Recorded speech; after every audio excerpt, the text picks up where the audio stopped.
Time to talk about college football's latest commitments. Florida and Georgia got a couple of big ones. LSU, Florida State, and many more. Let's talk recruiting. Locked On presents The Portal, the daily podcast covering college football recruiting and everything NIL. Part of the Locked On Podcast Network. Your team every day. Welcome back into the Portal Podcast, where you get your daily recruiting, NIL, and transfer portal scoop. I'm your host, Brian Smith, longtime college football writer and recruiting analyst. Thank you for making the Portal Podcast your first listen each and every day. We're going to be breaking down the latest commitments over the last couple of days as we head into another massive weekend. We've got previews up on Penn State, Notre Dame, and other programs, but across college football, Florida, we'll be talking about in a second, Georgia, and many other programs. This particular weekend, the one we're right in the middle of, we're going to be seeing commitments between now and Tuesday, just right and left. Get ready. We're going to be talking about it here on the Portal Podcast, so make sure you like and subscribe. Start off, let's go with the Gators. No particular order here, but they get two. Marquez Daniel. This is a young man that's 6'5", 185 pounds. He's out of Booker T. Washington in Tuskegee, Alabama. A lot of people thought he was going to go to Auburn, myself included, but the visit to UF has made it happen. He committed real quick when he came back. Congrats to UF. They are getting some of the kids out of Georgia and Florida that they need and have done so when they've been really good in the past. Congrats to the Gators. They're doing good there. But they also got, again, as I noted, not just in-state, Carson Baker. This is a kid that a whole bunch of schools wanted. Running back out of Langston Hughes, one of the fastest players in the country, and he's over 200 pounds.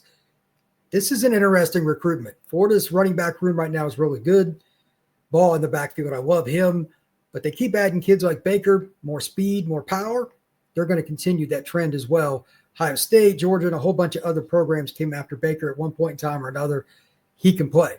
Speaking of Georgia, they add Caden Harris, the former Vanderbilt commitment. He is a corner out of Brownsville, Tennessee, played at Haywood. He will be a dog. And they also add Zyke Helton, interior offensive lineman out of Carrollton. Great place there. They've got the same facility that we go to for the Under Armour event every year. So I love that school. Hilton's a great kid too. So interior offensive lineman and a corner for the Dogs. And the LSU Tigers also keep the SEC run going. LSU dips into New Albany, Mississippi. This is a little surprising. For those you don't know, that's a small town, but it's not that far from Oxford, where Ole Miss is. Ole Miss would have loved to have gotten him.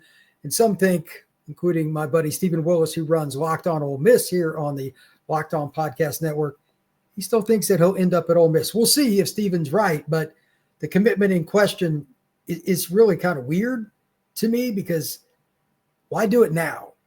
I'm thinking he really likes LSU. I might disagree with Steve. I don't know. It's interesting. 6'5", 290. Emmanuel Tucker is the player in question. Is it a case where he was just too close to Oxford? Every now and then that happens. Kid just wants to get away from the local school. There's really nothing you can do about it. But he has been to Ole Miss recently too. So it's an intriguing recruitment one way or the other. But he could play offensive line or defensive line. Really talented player. Brandon Bennett commits to the Florida State Seminoles out of American Heritage High School in Plantation, Florida. One of the fastest players in the country. He was a part of the national relay team for American Heritage as a group of sophomores, mind you, that set a national record, again, as sophomores. And he was a guy that runs in the 10-4s. So speed being added to Tallahassee. And the Noles need wide receivers in this class. They need at least 3, if not 4.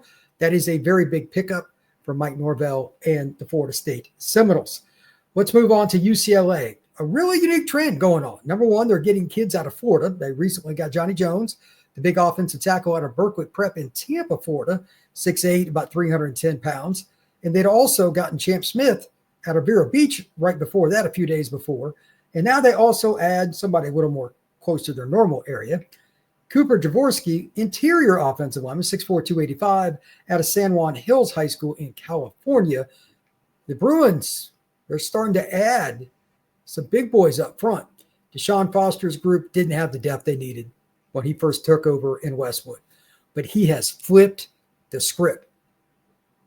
Absolutely flipped the script. Give him credit.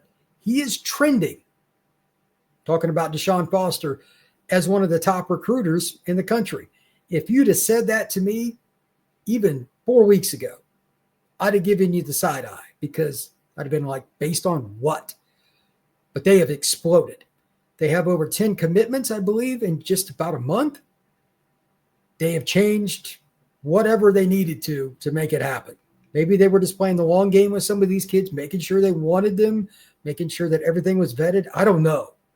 But UCLA is rolling in recruiting. So that's a really good start for them. And again, they needed trenches. They're addressing it. That's really, really important. Moving on, Washington. Speaking of picking up some players, I want to talk about them a little bit more here in a second, but I just want to mention this player right off the bat. This is another one of those scenarios where maybe he was too close. Maybe. Mason James, wide receiver out of Norman, Oklahoma North High School. If the town sounds familiar, it should. Norman is where the University of Oklahoma is. He's going to Washington? Welcome to recruiting in 2025. Fast, twitchy, athletic, 5'10", 175 pounds. He could be a slot. Maybe he moves outside in time. But who knew? Washington getting a kid out of Oklahoma. Anything is possible in recruiting. Mason James proves that. I'm going to come back to Washington again here in just a minute in the second segment. Michigan State, another team that was definitely in the hunt for a lot of offensive linemen in this class. They've missed out on some in-state kids as Notre Dame came in there and got 3 kids out of Michigan. But Colin Campbell, 6'7", 280, Gilbert, Arizona, Williams Field High School, big offensive tackle. They also add Quinn Buckey. His dad played in the NFL, and he's got a couple brothers in college. One's at Stanford, one's at another school in California, and they just continue to have guys come along and do good things. Like this is a really unique scenario for Michigan State. Getting somebody from that family, I remember his dad way back when, he was an elite recruit, could have went anywhere, but he ends up going to Michigan State. Perhaps Jonathan Smith's ties to the West Coast when he was coaching at Oregon State. Maybe that's the unique part of this, but get an Arizona kid and a California kid if you're Michigan State. Hey, if that's the way you got to do it to get your offensive tackles, good for you. But how about this one? I want to kind of finish up with this before I talk about a guy that I want to dig into just a second. Trez Davis, wide receiver out of West Monroe, Louisiana. That's one of the best programs in the South, one of the best programs in the country over the last several years, and really the last several decades. Going to Tulane. He's a 4-star recruit, picks the Tulane Green Wave. Good for you guys. And to finish up before I go back and talk about Washington after the break, Messiah Hampton. On Friday, he committed to the Oregon Ducks. I just wanted to take a little extra time here and talk about him.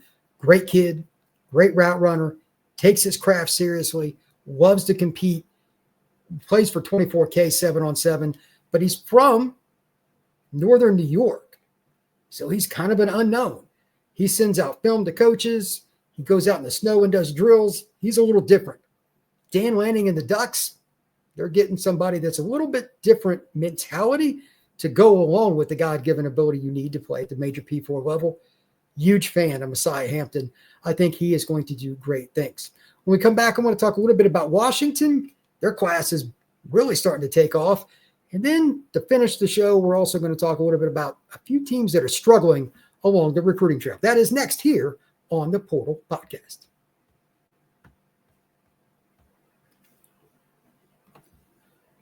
Ever check your bank account and wonder, where did all my money go? Between dining out, online shopping, and entertainment, it's easy to lose track. That's where Monarch Money comes in, your personal CFO, giving you full visibility and control over your finances.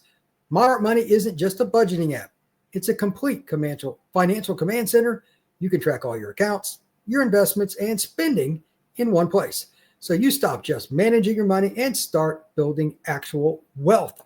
When you start using Monarch, you'll realize just how much you've been spending on things you probably didn't need to, like myself. Going out to eat is an easy one. Spending too much money, traveling around, spending money on gas, buying things that you really don't need for your house, whatever it is, it'll help you budget and save money. And it's easy to collaborate too. You can save money with your partner under one app with Monarch Money. Make sure that you check it out. Take control of your finances with Monarch Money. Use code LOCKEDONCollege at monarchmoney.com for 50% off your first year. That's monarchmoney.com, code LOCKEDONCollege for half off your first year.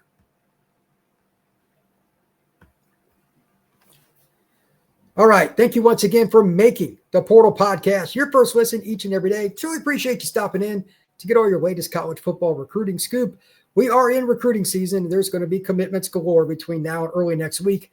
Again, this is a massive recruiting weekend across college football.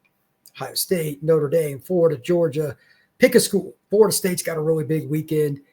Just about everybody has recruits in this weekend. Florida, for instance, this is their last weekend. This is their finality. And there are plenty of other schools to Texas, etc. So there's going to be commitments. Make sure you check out the portal each and every day. The Washington Huskies are next up. Just want to talk about them. They got another commitment that I mentioned a few minutes ago, but I wanted to dive into their class a little bit more overall. The Huskies aren't just recruiting well, they're recruiting smart. If you're going to be in the Big Ten Conference, the ground and pound, Minnesota, Wisconsin, what Michigan State's going to try to do, big guys up front, throw play action with the power quarterback. And then, of course, you got the three obvious programs, Penn State, Ohio State, Michigan. If you do not have linemen, you're going to get your teeth kicked in. So with that, let's talk a little bit about what's going on for the Washington Huskies. They've got some different commitments across the board. They've got balance. But I wanted to see what they could do with the offensive line. And they got Dominic Harris, talk about size, 6'7", 335. He's out of Las Vegas. They also have Cody Green, who they flipped from their arch rival, the Oregon Ducks, out of Mater Dei High School and just outside of Los Angeles. One of the best offensive tackles in the class. I think he's probably top 5. And that's not all. They also went and got another kid, Yang, from Seattle, right there in their home city. Another massive kid. He's going to play interior, 6'3", 340 plus. That's just their starting point. And they're loading up on DBs, and they got a little balance on where they're getting kids from, too. Their quarterback is from New Jersey, Derek Zammit, quarterback that's pretty well respected. And they've also got guys from, again, around the country, Oregon, Nevada, Oklahoma. It's a little bit different than what I used to see. And under Don James, like 80% of their class would come from California, 2-3 kids from Washington, maybe one from Oregon, and then just one random kid maybe from Texas or something. This is a little bit broader. You got a New Jersey quarterback, got a kid from Oklahoma, and you're getting your California and Washington kids and stuff too. But they even got a DB, Kasani Giles, that's from IMG Academy, kid that I know down in Florida. He's originally from Inglewood, so they went everywhere to get their talent. Washington right now has 14 commitments, and they're in the top 20 of the recruiting rankings. Don't look now, but the Huskies are doing a good job. And it's going to make the Big Ten better. The more balance there is, it's more fun for us as fans. So good for the Huskies and good for college football. But they're not the only program to talk about. And unfortunately, what I'm about to talk about now, a few schools that I wrote down when I went out to eat this morning, and I was going through like who's struggling the most. And I just texted myself a small list, like just based on commitments alone, the sheer volume or lack thereof. Here are a few schools that need to hit this weekend and next, because it's getting into that gray area where you're like, this may not go well. This may not go well.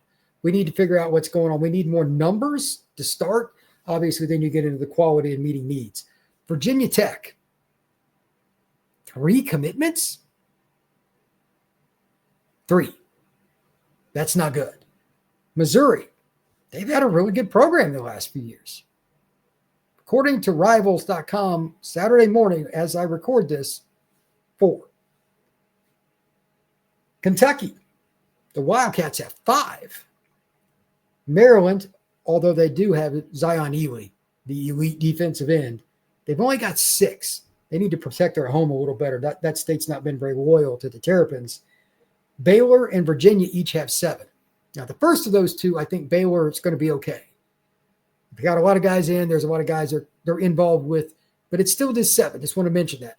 Auburn's another one I could put in that realm. They're in on a bazillion guys. Are they going to get the players? But they're a little better off than these schools. We'll see. Wisconsin's another one I'm kind of concerned about too, among others. UCF was one, and they've gotten a few commitments, but they still need to move their game up as well. Just kind of wanted to mention that overall. Thank you once again for making the Portal Podcast your first listen each and every day. I truly appreciate you stopping in and get all your latest recruiting information. We're talking portal, recruiting, and NIL every day, but right now it is primarily recruiting, as now through about the 10th, give or take, of July is going to be Commitment Armageddon. It's already begun this past week, but I'm talking about 20, 30, 40 kids committing a day just at the P4 level, really starting this next week, and it's just going to continue. We'll see how it goes, and some of these kids might push it back. We could have a day where we have 80 or more P4 commitments right around that July 2nd to July 4th area. That July 4th is a Wednesday, so the 2nd's a Monday. Those 3 days will be bananas, but every day, again, there's going to be a lot of stuff going on. So like, subscribe, and please share this podcast and comment. Truly helps us out a ton, and give us a 5-star review on Apple, wherever you can. We will see you again soon on the Portal Podcast.